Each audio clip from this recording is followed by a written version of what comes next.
Assalamu alaikum. Here is Zahra Batul and the topic of our today's discussion is mutation theory of evolution or simply mutation theory. तो simple हम mutation की बात करें कि mutation क्या होती है, तो किसी भी ऑर्गेनिज्म के जेनेटिक मटेरियल में तब्दीली को हम म्यूटेशन कहते हैं। फॉर एग्जांपल ह्यूमंस के पास 46 क्रोमोसोम्स होते हैं, तो इनमें से क्रोमोसोम नंबर में तब्दीली हो सकती है, जैसा कि टर्नर सिंड्रोम में होता है, इसके अलावा डाउन सिंड्रोम में होता है, लाइनफिल्टर में होता है। फ़र्ज़ करें कि क्रोमोसोम टूट गया है, मतलब इसमें कोई डिफेक्ट आ गया है, तो आपको टूटा हुआ क्रोमोसोम मिला है, ये भी एक म्यूटेशन है। इसी तरह डीएनए के स्ट्रक्चर में तब्दीली आ सकती है। अब डीएनए में सीक्वेंस होती है, न्यूक्लियोटाइड्स की सीक्वेंस होती है बेसिक, अगर वो सीक्वेंस चेंज हो जाए तो भी म्यूटेशन होती है। तो म्यूटेशन डीएनए के सीक्वेंस में तब्दीली की वजह से हो सकती है, क्रोमोसोम नंबर चेंज होने की वजह से हो सकती है, या फिर क्रोमोसोम शेप चेंज होने की वजह से भी हो सकती है। अब म्यूटेशन थ्योरी हमारे पास क्या है, ठीक है। हुगो डेवरीज ने 1901 में mutation theory of evolution discover की थी। इसने रीडिस्कवर किया था मेंडेलियन वर्क को। इसके मुताबिक new species are not formed by continuous variations, यानी नई जो स्पीशीज़ बनती हैं वो आहिस्ता आहिस्ता कॉन्टिन्यूस वेरिएशन से नहीं बनती, बल्कि एकदम से सडन वेरिएशन आती है, जिसे हम लोग म्यूटेशन कहते हैं। ओके, अब वेरिएशंस हमारे पास दो तरह की होती है, एक continuous variations and second one is discontinuous variations. Continuous variation में क्या होता है कि the type of genetic variation which shows N unbroken range of phenotypes of a particular character in the population. मतलब एक वेरिएशन बिल्कुल आहिस्ता आहिस्ता हो रही है, ठीक है। हाइट में वेरिएशंस हो रही हैं बिल्कुल आहिस्ता आहिस्ता, 4.5 फीट थी, दैन उसके बाद 5, मतलब बिल्कुल आहिस्ता आहिस्ता, जिनको डिस्टिंग्विश करना इतना ईजी नहीं होता। लेकिन डिसकॉन्टिन्यूस वेरिएशन में क्या होता है कि जेनेटिक वेरिएशन 2 टाइप्स के फिनोटाइप्स शो करती है, ठीक है, डिफरेंट। जैसे कलर हो गया पेटल्स का, फॉर एग्जांपल एक फ्लावर है, उसके ऊपर रेड है, सेकंड के ऊपर हमारे पास वाइट है, थर्ड के ऊपर पिंक है, ठीक है। इसी तरह हाइट है 5 फीट है, देन वेरिएशन हुई है तो 6 फीट हो गई है। These are called discontinuous variations, ठीक है, and these are sudden variations, not continuous. Okay, अब डेवरीज ने एक्सपेरिमेंट किया था प्लांट्स के ऊपर, ठीक है। इसने इवनिंग प्राइम रोज़ लिया था, जिसका साइंटिफिक नेम ओइनोथेरा लेमार्कियाना है। इसने क्या किया था कि इनकी सीड्स की सेल्फ पोलिनेशन करवाई। अब होना ये चाहिए था कि सेल्फ पोलिनेशन के बाद जो हमारे पास जनरेशन आई है, यानी जो परचैनी आई है, वो सेम पेरेंट्स की तरह होनी चाहिए थी, लेकिन ऐसा नहीं हुआ है। हमारे पास मेजॉरिटी में तो नॉर्मल प्लांट थे, यानी जो कि पेरेंट्स की तरह थे, लेकिन माइनॉरिटी में डिफरेंट प्लांट्स आए थे। अब इन दोनों नॉर्मल को डिफरेंट, ये F1 जनरेशन हो गई। अब जो डिफरेंट प्लांट आए थे उसकी इसने आपस में सेल्फ पॉलिनेशन करवाई, ठीक है, यानी सेल्फ फर्टिलाइजेशन करवाई। तो उससे क्या हुआ कि जो प्लांट्स आए थे हमारे पास, एक तो पेरेंट्स जैसे थे, उनकी मेजॉरिटी थी, ठीक है, और जो पेरेंट्स जैसे नहीं थे वो डिफरेंट प्लांट्स, अब फिर वही रिज़ल्ट आया, ठीक है। तो इसने क्या कहा कि म्यूटेशन होती है, यानी क्रोमोसोम में तब्दीली आई है। नॉर्मल प्लांट जो था उसके क्रोमोसोम कितने होते हैं 14, लेकिन जो एबनॉर्मल प्लांट है, यानी जो डिफरेंट प्लांट्स आए हैं आफ्टर फर्टिलाइजेशन, उनके क्रोमोसोम नंबर चेंज हो गया है, किसी में 22 आ रहा है, किसी में 17 आ रहा है, होना तो 14 चाहिए था। तो हुआ क्या है, इनमें क्रोमोसोम नंबर क्यों चेंज हुए हैं? म्यूटेशंस की वजह से। ओके, इस डायग्राम में डेवरीज ने जो एक्सपेरिमेंट किया था सीड्स के ऊपर या प्लांट्स के ऊपर, वो सारा बताया गया हुआ है कि जब सेल्फ पॉलिनेशन उसने करवाई थी उन सीड्स की, तो मेजॉरिटी में नॉर्मल प्लांट्स थे जो कि बिल्कुल अपने पेरेंट्स जैसे थे, यानी ओइनोथेरा लेमार्कियाना में 14 क्रोमोसोम नंबर है, ठीक है, इनका, और ये नॉर्मल प्लांट्स का भी 14 था। लेकिन जो डिफरेंट प्लांट्स हैं इनका क्रोमोसोम नंबर चेंज था, ठीक है। उसके बाद इन डिफरेंट प्लांट की जब आपस में म्यूटेशन करवाएगी तो इसमें कुछ जो थे वो अपने पेरेंट्स की तरह थे मेजॉरिटी में, लेकिन कुछ जो थे पेरेंट्स की तरह नहीं थे, यानी उनका क्रोमोसोम नंबर भी चेंज था। तो इसने क्या कहा था कि क्रोमोसोम नंबर चेंज हुआ है किसकी वजह से? म्यूटेशन की वजह से। And this is actually the mutation theory of evolution. Next हमारे पास कुछ पोस्टुलेट्स हैं म्यूटेशन थ्योरी के। फर्स्ट क्या है कि म्यूटेशंस और discontinuous variations are the raw material of evolution, यानी जो सारा एवोल्यूशन है वो कहाँ से हो रहा है? म्यूटेशन की वजह से। Second one is mutation appear all of a sudden they become operation immediately. Mutations अचानक होती हैं, ठीक है, ये नहीं कि आहिस्ता आहिस्ता कॉन्टिन्यूली हो रही हैं, नो, अचानक होती हैं। Next, all mutations are inheritable है, यानी जो चेंजेस आ रहे हैं म्यूटेशंस की वजह से वो अगली जनरेशन्स में पास आउट होते जाते हैं। जैसे डार्विन के मुताबिक हाइट में वेरिएशन है, थोड़ी सी कम हाइट दैन थोड़ी सी ज़्यादा हाइट, मतलब जो डार्विन की वेरिएशन थी वो कॉन्टीन्यूस और स्मॉल है। लेकिन डेविस के मुताबिक म्यूटेशंस होती हैं बिग चेंजेस हैं, डिसकॉन्टिन्यूस चेंजेस या फिर बिग चेंजेस हैं। जैसे ह्यूमन एवोल्यूशन में क्या हो रहा था कि टाल जो हाइट थी वो आहिस्ता आहिस्ता सिलेक्ट हो रही थी। आज एवरेज हाइट तकरीबन 5.5 फीट है, ठीक है। तो मतलब ह्यूमन हाइट एवोल्यूशन के साथ साथ बढ़ती है। ह्यूमन हाइट बड़ी भी, बहुत ज़्यादा बड़ी भी हो सकती है, छोटी भी हो सकती है। तो म्यूटेशंस क्या होती हैं, रैंडम होती हैं, ठीक है। These are not continuous, these are random और सडन, ओके। नेक्स्ट है हमारे पास useful mutations are selected by nature and lethal mutations are eliminated. However useless and less harmful ones can persist in the progeny. अब mutation ऐसी नहीं होती कि environment में कोई तब्दीली आई है तो उसको अडॉप्ट करने के लिए म्यूटेशन होगी, नहीं। म्यूटेशन हो जाती है, उसके बाद हम देखते हैं कि ये फ़ायदेमंद है या फिर ख़राब है। अगर तो फ़ायदेमंद म्यूटेशन होगी तो ऑर्गेनिज़म को हेल्प मिलेगी अपनी प्रोजेनी ज़्यादा करने के लिए, लेकिन अगर फ़ायदेमंद नहीं होगी, नुकसानदेह होगी, तो ऑर्गेनिज़म ज़ाहिर है मर भी सकता है, इतनी लीथल भी होती हैं ये, ठीक है। अब म्यूटेशंस 3 तरह की हो सकती हैं, पॉजिटिव भी हो सकती हैं, नेगेटिव भी हो सकती हैं और न्यूट्रल भी हो सकती हैं। जो पॉजिटिव हैं, जैसे अगर विंग्स बने हैं म्यूटेशन की वजह से, तो these are positive mutation, wings की मदद से फ्लाई कर सकते हैं, ठीक है।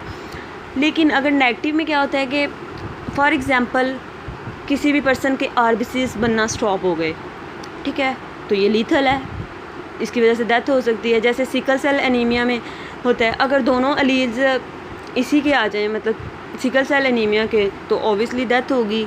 अब न्यूट्रल म्यूटेशन जो होती है, ये ना तो पॉजिटिव होती है ना नेगेटिव, ना इसका कोई फ़ायदा होता है ना नुकसान होता है, जैसे जंक डीएनए वगैरह में होती है। अच्छा, अगर सिंगल म्यूटेशन हो जाए तो ऐसी म्यूटेशन को साल्टेशन कहते हैं, ठीक है, सिंगल स्टेप म्यूटेशन। और ये बहुत बड़ी तब्दीली की वजह बनती है। जैसे एंकॉन शीप, ये सिंगल स्टेप म्यूटेशन की वजह से हुई है, यानी साल्टेशन की वजह से हुई है। इसे छोटी टांगों वाली कैटल्स होती हैं, ठीक है, इन्हें एंकॉन शीप्स कहा जाता है। हेयरलेस कैट्स हैं, उसके बाद हॉर्नलेस कैटल्स वगैरह हैं। तो ये सिंगल स्टेप म्यूटेशंस जो हैं, ये इनको हम लोग साल्टेशन कहते हैं, ओके। अब डेविस की थ्योरी के ऊपर कुछ क्रिटिसिज्म है। जो प्लांट इसने यूज़ किया था, जिसे ओइनोथोरा लमार्कियाना कहते हैं, तो उसके क्रोमोसोम जो थे उनमें एबरेशंस थी, ठीक है। उसके बाद नेचुरल म्यूटेशंस वो कॉमन नहीं होती, मोस्टली म्यूटेशंस क्या होती हैं, नेगेटिव होती हैं, ज़्यादातर एवोल्यूशन में हेल्प नहीं करती हैं, ठीक है। जनरली जो म्यूटेशंस है रिसेसिव होती हैं। अब जो पास आउट करते हैं जीन्स नेक्स्ट जनरेशन में, वो तो डोमिनेंट पास आउट करते हैं, लेकिन म्यूटेशंस किस में हो रही हैं, रिसेसिव में हो रही हैं, ठीक है। नेक्स्ट है हमारे पास नॉट एक्सप्लेन मिमिक्री। वो मिमिक्री को एक्सप्लेन नहीं करता कि ऑर्गेनिज्म में मिमिक्री क्यों करते हैं, यानी अगर उनमें कोई म्यूटेशन आई है, वो करैक्टर तो इनमें फिक्स हो जाना चाहिए, लेकिन फिर भी वो मिमिक्री करते हैं। नेक्स्ट है हमारे पास it doesn't explain the role of nature. Environment का क्या इफेक्ट है ऑर्गेनिजम्स के ऊपर है, ये बिल्कुल भी एक्सप्लेन नहीं किया था, ठीक है। ये हमारे पास म्यूटेशन थ्योरी ऑफ एवोल्यूशन थी। इसमें कोई एडवर्ड कूप, जो कि एक अमेरिकन प्लेंटोलॉजिस्ट था, इसने फ़र्स्ट टाइम मैमल्स के फोसिल्स पे स्टडी की थी। इसके मुताबिक organisms have a tendency towards increase in size during evolutions, यानी जैसे जैसे एवोल्यूशन होती जाती है ऑर्गेनिजम्स का साइज़ इंक्रीज़ करता जाता है, यानी जनरेशन आफ्टर जनरेशन ऑर्गेनिजम्स का साइज़ इंक्रीज़ करता है।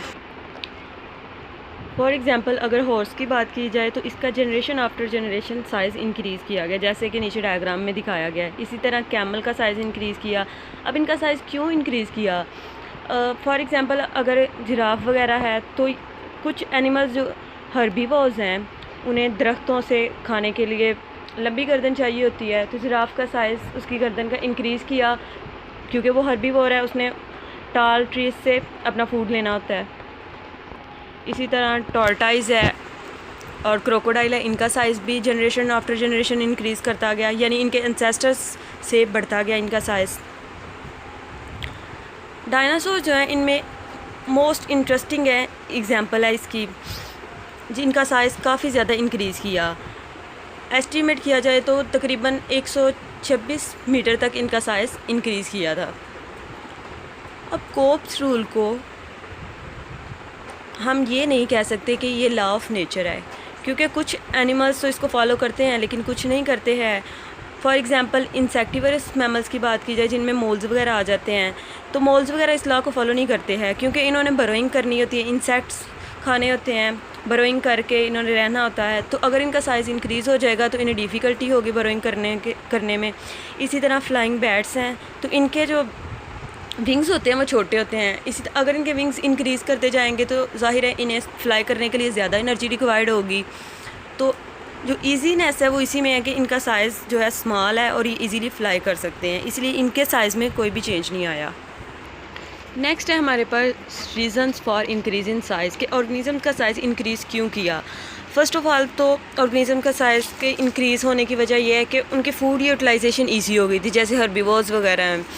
उसके बाद एक तो जो स्मॉल ऑर्गेनिज़म्स होंगे उनको प्रीडेट करना ज़्यादा आसान होता है as compare to larger animals, जैसे लाइन वगैरह, तो उसको शिकार करना ज़्यादा मुश्किल होगा as compare to small animals like cat, wolves वगैरह। अगर बात की जाए egg laying mammals for example, जिनमें आंट ईटर्स जैसे एक्डाइना, स्पाइनी आंट ईटर भी जिसे कहा जाता है, तो वो अपने बॉडी का साइज़ इसलिए इंक्रीज़ करते हैं क्योंकि उन्हें मोर देन वन इंडिविजुअल को प्रोड्यूस करना होता है एट अ टाइम। ठीक है, ये कुछ रीज़न्स हैं जिनकी वजह से ऑर्गेनिज़म्स का साइज़ इंक्रीज़ करता है। इसी तरह टेम्परेचर को मेंटेन रखने के लिए भी ऑर्गेनिज़म साइज़ इंक्रीज़ करते हैं, कुछ जो है वो अपने साइज़ को डिक्रीज़ करते हैं टेम्परेचर को कंजर्व रखने के लिए। तो सबसे पहले हमारे पास एवोल्यूशन क्या होती है। डिफरेंट लाइफ फॉर्म्स एक एरिया में एग्जिस्ट कर रही हैं, जैसे मैमल्स हो गए, बर्ड्स हो गए, रिप्टाइल्स हो गए, वो एक एरिया में एग्जिस्ट कर रहे हैं, मतलब उस एरिया में एवोल्यूशन हो रही है, मींस के डाइवर्सिटी ऑफ लाइफ अचीव हो रही है। अब डाइवर्सिटी ऑफ लाइफ कैसे अचीव होती है? स्पेशिएशन से। सो फर्स्ट ऑफ ऑल हमारे पास स्पेशिएशन क्या है? This is the introduction of new species in an area. एक एरिया में न्यू स्पीशीज़ को इंट्रोड्यूस करवाना स्पेशिएशन कहलाता है। अब स्पेशिएशन कैसे इंट्रोड्यूस होगी? हमारे पास एक एरिया है, उसमें जो स्पीशीज़ हैं हम पहले उनको एक्सटिंक्ट करवाएंगे। क्यों एक्सटिंक्ट करवाएंगे? क्योंकि हर एक एरिया की अपनी एक कैपेबिलिटी होती है स्पीशीज़ को होल्ड करने की, अपने रिसोर्सेज होते हैं। अब रिसोर्सेज लिमिटेड होते हैं। अगर एक एरिया में हम स्पेशिएशन करवा रहे हैं तो उसमें पहले भी स्पीशीज़ जो हैं उन्हें हमने एक्सटिंक्ट नहीं करवाया, तो ज़ाहिर है जो रिसोर्सेज हैं उनमें कमी आ जाएगी, उनकी डिप्लेशन हो जाएगी, तो फिर वो कैसे न्यू फॉर्म जो हमने इंट्रोड्यूस करवाई है वो कैसे एग्जिस्ट करेगी। इसलिए स्पेशिएशन के लिए एक्सटिंक्शन ज़रूरी है। तो gain in species is called speciation और similarly loss in species is called extinction. एक पार्टिकुलर टेक्सोन की अगर बात की जाए तो उसमें स्पेशिएशन जो है वो डाइवर्सिटी को बढ़ा देगी, यानी स्पेशिएशन मतलब इंक्रीज़ इन स्पीशीज़, एक न्यू स्पीशीज़ को इंट्रोड्यूस करवा रहे हैं तो उससे डाइवर्सिटी इंक्रीज़ होगी, और लॉस ऑफ स्पीशीज़ से डाइवर्सिटी डिक्रीज़ होगी। और ये सब जो स्पेशिएशन, एक्सटिंक्शन, ये किस वजह से हो रही है? एडॉप्टिव रेडिएशन की वजह से हो रही है। हमारे पास अब एडॉप्टिव रेडिएशन क्या है? एडॉप्टिव रेडिएशन की अगर बात की जाए तो ये एक स्पीशीज़ से डिफरेंट लाइफ फॉर्म्स का, डिफरेंट स्पीशीज़ का डाइवर्स होना एडॉप्टिव रेडिएशन कहलाता है। Okay, and this adaptive radiation is the first trend in evolution. हमारे पास 3 ट्रेंड्स होते हैं एवोल्यूशन के। पहला है adaptive radiation, second is mass extinction और third one is the species selection. तो सबसे पहले हमारे पास एडॉप्टिव रेडिएशन है। Adaptive radiation means that a small number of ancestral species in one taxon diversifies into a larger number of descendant species occupying a broader range of ecological niches। मतलब एक organism से, एक species से different life forms, different species diverse हो रही हैं, ये हमारे पास एडॉप्टिव रेडिएशन या सिंपली रेडिएशन कहलाता है। अगर इसकी एग्जांपल की बात की जाए तो स्मॉल स्केल, मतलब स्मॉल स्केल से एक स्पीशीज़ जो है उससे 20 या 30 नेक्स्ट स्पीशीज़ डाइवर्स हो रही हैं, ये स्मॉल स्केल होगा। और अगर लार्ज स्केल की बात की जाए तो एक स्पीशीज़ से 100, 1000, मिलियन स्पीशीज़ जो हैं वो बन रही हैं। स्मॉल स्केल पे बात की जाए तो लिजर्ड्स हैं हमारे पास, उनकी डाइवर्सिफिकेशन है। उसके बाद डार्विन फिंचीज़ हैं, गैलापागोस आइलैंड्स पे जो डार्विन फिंचीज़ थी उनकी डाइवर्सिफिकेशन है। तो डार्विन के मुताबिक सबसे पहली जो फिंच थी आइलैंड पे वो हमारे पास थी सीड ईटिंग फिंच। अब उस एरिया पे यानी उस आइलैंड पे कैक्टस प्लांट्स भी थे, उसके बाद इंसेक्ट्स भी थे, ग्राउंड इंसेक्ट्स भी थे। तो अब एक फिंच जो है वो कैक्टस प्लांट को खा रही है, तो वो उनकी जो बीक्स हैं उनकी फॉर्म्स चेंज हो जाएंगी। अब वो कैक्टस ईटिंग हो गई। पहली हमारे पास थी सीड ईटिंग, अब जो थर्ड वन है वो हमारे पास इंसेक्ट को खा रही है, तो वो इंसेक्टिवरियस हो गई। इस तरह एक सीड ईटिंग फिंच से हमारे पास डिफरेंट तरह की finches approximately 13 to 14 species finches की डाइवर्स हुई हैं। ओके, अगर हम बात करें लार्ज स्केल रेडिएशन की, तो हमने जैसे ऊपर बात की थी कि एक स्पीशीज़ जो है वो एक्सटिंक्ट होगी तो नेक्स्ट जो है स्पीशीज़ हम इंट्रोड्यूस करवाएंगे, क्योंकि अगर एक्सटिंक्शन नहीं होगी तो कंपटीशन बहुत ज़्यादा हो जाएगा, तो रिसोर्सेज की डिप्लीशन होगी। तो अब जो मैमल्स हैं, जब उनकी मैमल्स जब इवॉल्व हुए तो जो डायनासोर्स थे हमारे पास वो एक्सटिंक्ट हो गए। क्यों एक्सटिंक्ट हुए? क्योंकि जो डायनासोर्स थे वो प्रीडेटर्स थे। अगर डायनासोर्स एग्जिस्ट करते विद मैमल्स तो ज़ाहिर है वो एग्जिस्ट नहीं से कर सकते, वो मैमल्स को खा लेते, मैमल्स फिर सही तरह से इवॉल्व नहीं होते। तो इसलिए एक स्पीशी का एक्सटिंक्ट होना ज़रूरी है। अब एक एरिया में मार्सूपियल्स यानी मैमल्स, मार्सूपियल मैमल्स साउथ में, इसी तरह नॉर्थ में यूथेरियन मैमल्स जो हैं वो इवॉल्व हुए थे by the extinction of dinosaurs. तो this is called adaptive radiation. अब कहा जाता है जो मार्सूपियल्स हैं मैमल्स और उसके साथ जो प्लेसेंटल मैमल्स हैं, ये दोनों एक एरिया में ही इवॉल्व हुए थे। तो इस तरह एक एरिया में इवॉल्व होने की वजह से इन्हें कन्वर्जेंट एवोल्यूशन कहा जाता है। मार्सूपियल मैमल्स में जैसे हमारे पास पाउच मैमल्स है, कैंगरो है, और हमारे पास कैंगरो के साथ फ्लाइंग फ्लैंजर हो गया। ठीक है, अब ये दोनों मैमल्स जैसे फ्लाइंग फ्लैंजर है और फ्लाइंग स्क्विरल है, ये दोनों इनकी सेम मॉर्फोलॉजी तो तकरीबन सेम थी, लेकिन ये डिस्टिंक्ट थी। एक जो है वो मार्सूपियल है और जो दूसरा है वो हमारे पास प्लेसेंटल है। सो यहाँ पे हमारे पास कंडीशंस हैं या सर्कमस्टांसेस हैं जिनकी वजह से अडॉप्टिव रेडिएशन हो रही है। सबसे पहला है जी colonization of a new area where there are no competitors, यानी एक एरिया जिसमें कंपिटिटर्स नहीं हैं वहाँ पे एक स्पीशीज़ को ज़्यादा चांस होंगे कि वो खुद को प्रोलिफरेट करे। कैसे प्रोलिफरेट करेगी? न्यू अडॉप्शन करके, कोई भी न्यू अडॉप्शन करेगी और वो वहाँ पे कॉलोनाइजेशन कर लेगी, यानी अपनी तादाद को बढ़ा लेगी।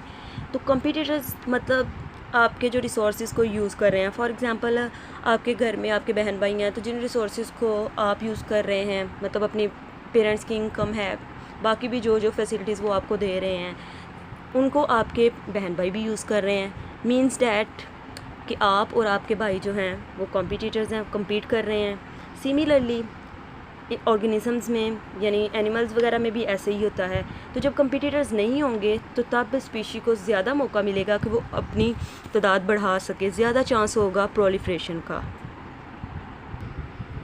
सेकंड वन है हमारे पास extinction of competitors.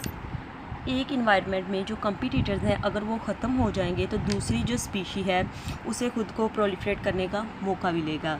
For example हमने ऊपर मैमल्स की और डायनासोर्स की एग्ज़ाम्पल पढ़ी है। तो डायनासोर्स जब एक्सटिंक्ट हुए तो मैमल्स को इवॉल्व होने का मौका मिला, जैसे यूथेरियंस से, मार्सूपियल से, प्लेसेंटल से। तो डायनासोर्स की एक्सटिंक्शन से हमारे पास मैमल्स इवॉल्व हुए। ठीक है, एक्सटिंक्शन ऑफ कंपिटिटर्स से अडॉप्टिव रेडिएशन होती है। ओके, ये इसका सेकंड ट्रेंड है। थर्ड वन हमारे पास है रिप्लेसमेंट ऑफ कंपिटिटर्स, यानी खुद को रिप्लेस कर दो।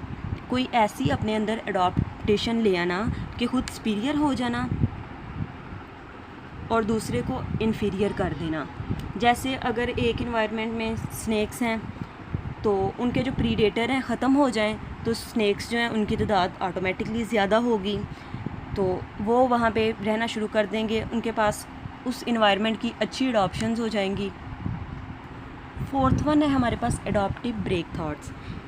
एक जो स्पीशी है वो अपने अंदर ऐसी अडॉप्टेशंस ले आती है कि वो दूसरी स्पीशी जो आहिस्ता आहिस्ता ख़त्म होना शुरू हो जाती है, यानी वो इस इन्वायरमेंट में ज़्यादा अच्छी तरह से रह रही है। एक स्पीशी उसने उसको ज़्यादा अडॉप्टिव हो गई है उस इन्वायरमेंट के लिहाज से, तो दूसरी जो वो आहिस्ता आहिस्ता ख़त्म होनी शुरू हो जाएगी।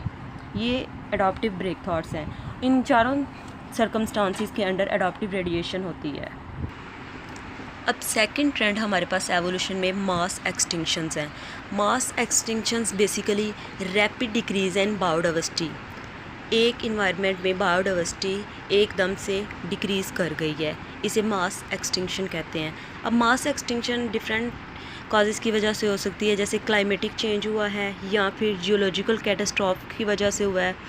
तो हमें पता कैसे चलता है मास एक्सटिंक्शंस का फॉसिल रिकॉर्ड से।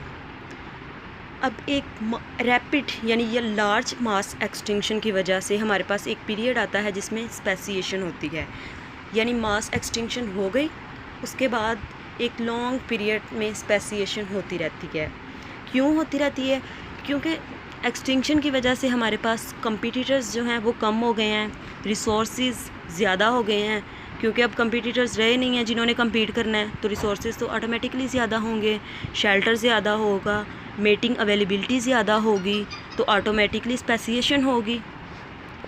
तो स्पेसिएशन की वजह से ऑटोमेटिकली एवोल्यूशन होगी, डाइवर्सिटी आएगी।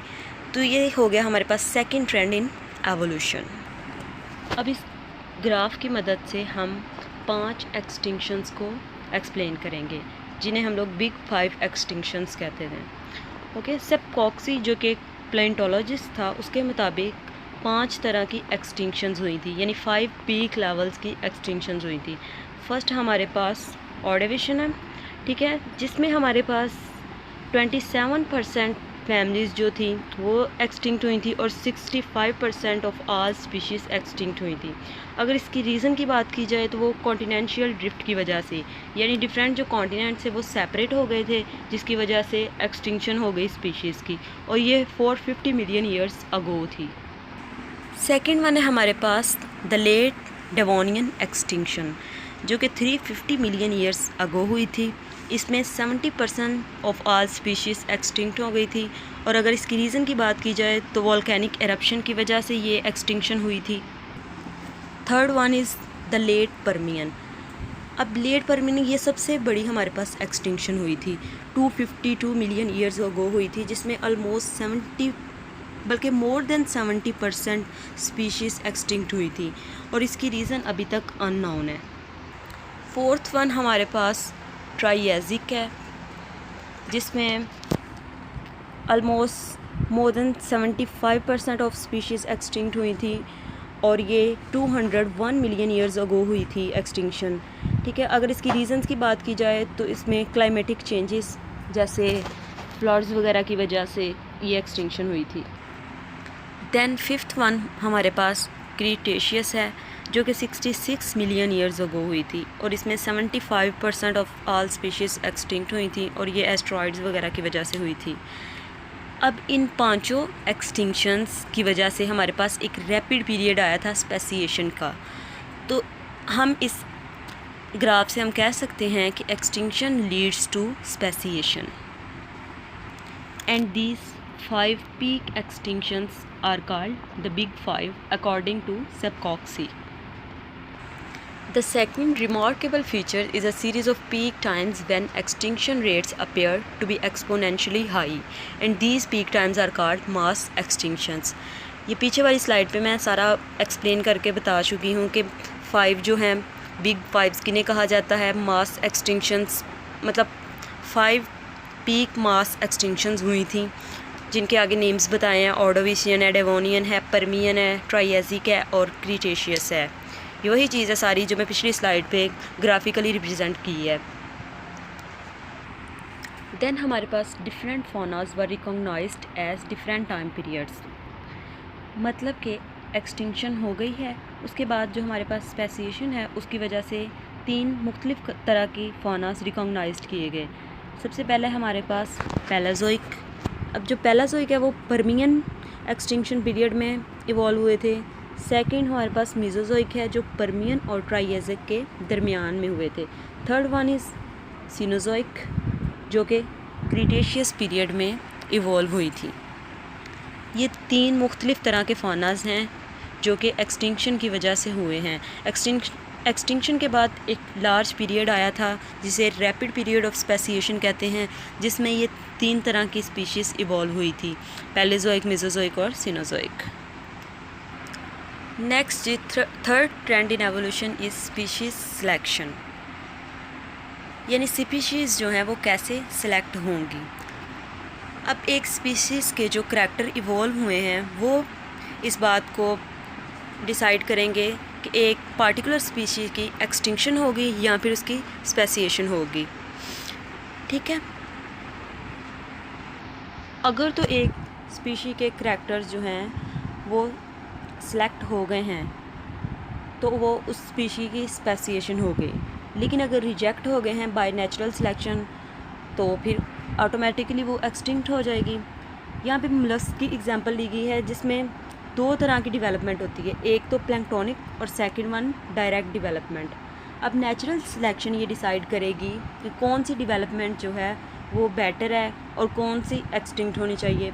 अगर प्लैंक्टोनिक डेवलपमेंट की बात की जाए तो उसमें जो स्नेल्स हैं वो अपने एग्स जो हैं सरफेस वाटर पे रिलीज़ कर देते हैं, देन वो ऑटोमेटिकली लार्वल फॉर्म में डेवलप हो जाते हैं और माइक्रोस्कोपिक ऑर्गेनिजम्स पे, प्लैंक्टॉन्स वगैरह पे फीड करते हैं।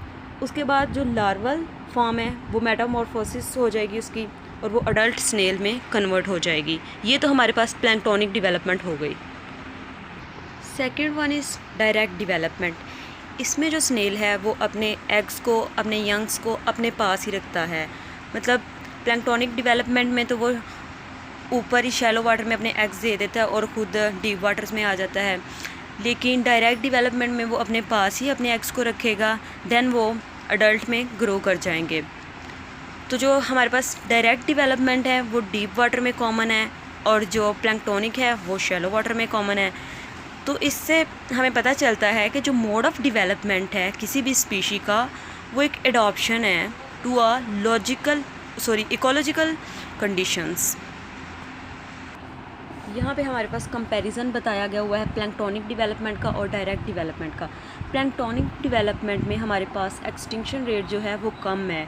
क्यों कम है? क्योंकि इनकी ज्योग्राफिकल रेंज ज़्यादा होती है। अगर एक जगह पे इनको कॉम्पिटिटर्स ज़्यादा हैं तो वो दूसरी जगह पे मूव कर जाएंगे। तो ज्योग्राफिकल रेंज ज़्यादा होने की वजह से इनकी एक्सटिंक्शन रेट कम है। दूसरी तरफ अगर डायरेक्ट डेवलपमेंट में बात की जाए तो उसमें एक्सटिंक्शन रेट बहुत ज़्यादा हाई है। क्यों? क्योंकि ज्योग्राफिकल रेंज हमारे पास कम है। मतलब ज्योग्राफिकल रेंज यानी इन्वायरमेंट बहुत ज़्यादा डिपेंड करता है एक्सटिंक्शन रेट पे। अगर तो एक्सटिंक्शन रेट बहुत ज़्यादा है तो मतलब ज्योग्राफिकल रेंज कम है, जैसे कि डायरेक्ट डेवलपमेंट में हो रहा है। मतलब अगर इस स्पीशी के कंपिटिटर्स हैं एक इन्वायरमेंट में ज़्यादा तो उसके तो ज्योग्राफिकल रेंज कम है, वो कहीं और मूव ही नहीं कर सकेगा। तो कंपिटिटर्स जो हैं कम्पीट करते रहेंगे, रिसोर्सेज कम हो जाएंगे तो ऑटोमेटिकली डिस्टिंक्ट हो जाएगा, यानी उसकी एक्सटिंक्शन रेट ज़्यादा है। नेक्स्ट है हैंसन के मुताबिक जो एक करैक्टर है किसी भी स्पीशी का वो बताएगा कि स्पेसिएशन होगी या फिर एक्सटिंक्शन होगी। हैंसन ने इलस्ट्रेट किया था लार्वल टाइप और स्पेसिएशन रेट के दरमियान क्या रिलेशन है। इसके मुताबिक अगर तो डायरेक्ट डेवलपमेंट है तो उसमें स्पीशीज़ ज़्यादा बनेगी, यानी direct development will speciate more rapidly than species with planktonic larva. For example अगर प्लैंक्टोनिक लार्वा है तो वो किसी पाकिस्तानी एक स्पीशी है तो वो एंटार्क्टिक रीजन में चली गई है, वहाँ पे किसी भी बैरियर की वजह से वो मतलब उनके साथ रिप्रोड्यूस नहीं कर सकती, मतलब उसका जीन फ्लो नहीं हो रहा है, तो वो फिर नेक्स्ट एक एलोपैट्रिक स्पीशी बन जाएगी। एक तो ये कंडीशन होगी। दूसरी कंडीशन ये है कि जीन फ्लो है, वो वहाँ जाके अपने जीन मतलब अब स्पीशीज़ के साथ मेट कर रही है, अपने जीन फ्लो को बरकरार रख रही है, तो एलोपैट्रिक स्पीशी नहीं बनेगी। मतलब प्लैंक्टोनिक डेवलपमेंट है, यानी प्लैंक्टोनिक स्पीशीज़ की ज़्यादा डाइवर्सिटी होगी। तो ये इन्वायरमेंट पे है कि वो किस करैक्टर को ज़्यादा इवॉल्व करेगा और किस को नहीं करेगा, यानी इन्वायरमेंट या फिर एक ख़ास करैक्टर, ये दोनों चीज़ें बताएगी कि स्पेसिएशन रेट हो हमारे पास ज़्यादा होगा या फिर एक्सटिंक्शन रेट ज़्यादा होगा। तो ये हमारे पास 3 ट्रेंड्स थे एवोल्यूशन के जिनकी वजह से एवोल्यूशन हुई है। नेक्स्ट अगर कोई क्वेश्चन हो तो प्लीज़ कमेंट में पूछ लें। शुक्रिया। And these are the references from which data has been taken. Thank you.